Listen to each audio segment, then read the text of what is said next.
Je vais vous présenter l'osimertinib, un anticancéreux oral.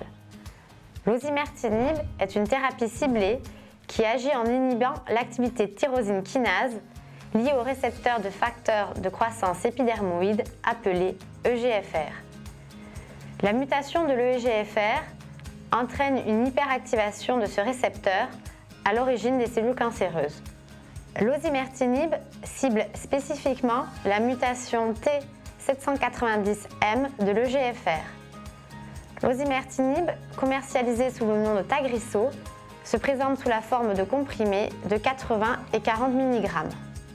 L'osimertinib est indiqué dans le cadre de son AMM dans la prise en charge des cancers bronchiques non à petites cellules, localement avancés ou métastatiques, porteurs de la mutation T790M de l'EGFR. La dose quotidienne d'osimertinib est de 80 mg à prendre à heure fixe, au cours ou en dehors d'un repas. Le comprimé ne doit pas être écrasé ni coupé. Si le patient a des difficultés pour avaler entièrement le comprimé, il peut le disperser dans 50 ml d'eau non gazeuse, voire dans 15 ml si l'administration se fait via une sonde nasogastrique. Une fois dissous, le comprimé doit être avalé dans les 30 minutes. En cas de vomissement ou d'oubli de prise supérieur à 12 heures, le patient ne doit pas rattraper la dose oubliée ni doubler la prise suivante. En fonction de la tolérance, la posologie pourrait diminuer à 40 mg par jour. Le traitement sera poursuivi jusqu'à progression de la maladie ou intolérance majeure. La prescription d'osimertinib est une prescription hospitalière réservée aux spécialistes en oncologie ou aux médecins compétents en cancérologie. Il est actuellement disponible en rétrocession dans les pharmacies hospitalières.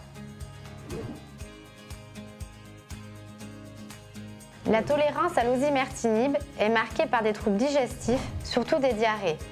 Il est recommandé aux patients d'adapter son alimentation en cas de diarrhée et la prescription d'antidiarrhéiques est possible.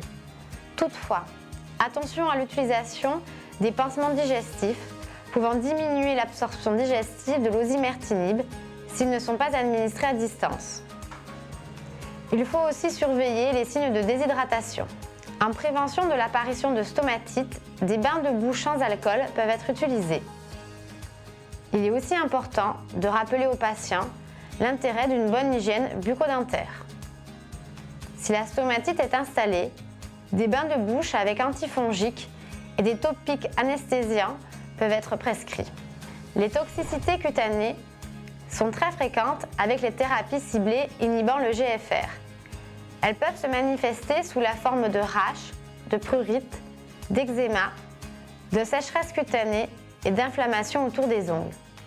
Cette toxicité cutanée apparaît dans les 6 premières semaines de traitement et touche principalement le visage, le cuir chevelu et le tronc. En prévention, il est conseillé aux patients d'utiliser un savon gras, une crème émolliente, un écran total et surtout d'éviter l'exposition au soleil. Sur certaines lésions, des antibiotiques, des corticoïdes ou des préparations à base d'acide salicylique ou d'urée peuvent être prescrites. Les toxicités pulmonaires se manifestent souvent par de la toux. L'apparition d'une pneumopathie interstitielle peut nécessiter l'interruption, voire l'arrêt du traitement. Un allongement de l'intervalle QT est possible. Il est nécessaire de surveiller l'ECG et la kaliémie au cours du traitement. La toxicité hématologique se traduit majoritairement par une leuconeutropénie et une thrombopénie.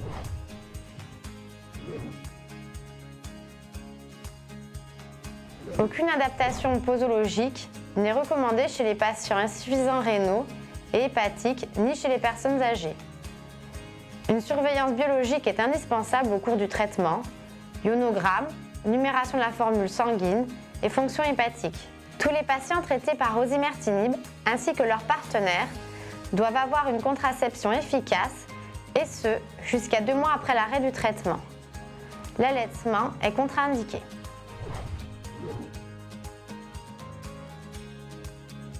L'osimertinib est métabolisé au niveau hépatique par le cytochrome 3A4. Il existe un risque d'interaction médicamenteuse avec les médicaments inducteurs puissants de ce cytochrome, comme les antiépileptiques tels que la carbamazépine, la phénitoïne, le phénobarbital, ainsi que les antibiotiques rifampicine et rifabutine. Ces médicaments peuvent diminuer les concentrations plasmatiques de l'osimertinib, pouvant amener un risque d'échec thérapeutique. Leur association est donc déconseillée. Par contre, il n'existe pas d'interaction cliniquement significative avec les inhibiteurs puissants du cytochrome 3A4. L'osimertinib peut quant à lui potentiellement augmenter les concentrations plasmatiques de médicaments substrats de la protéine BCRP et de la glycoprotéine P pouvant majorer leurs effets indésirables. Vous pourrez retrouver quelques exemples d'interactions sur la fiche Oncolien rattachée à cette vidéo. L'utilisation concomitante de dérivés coumariniques doit se faire sous étroite surveillance de l'INR, surtout au moment de l'instauration du traitement.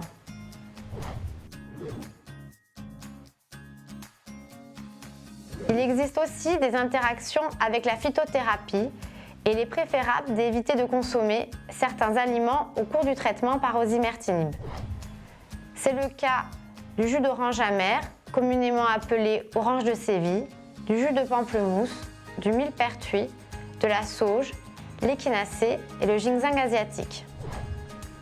Vous retrouverez l'ensemble des interactions et des informations sur la fiche en ligne.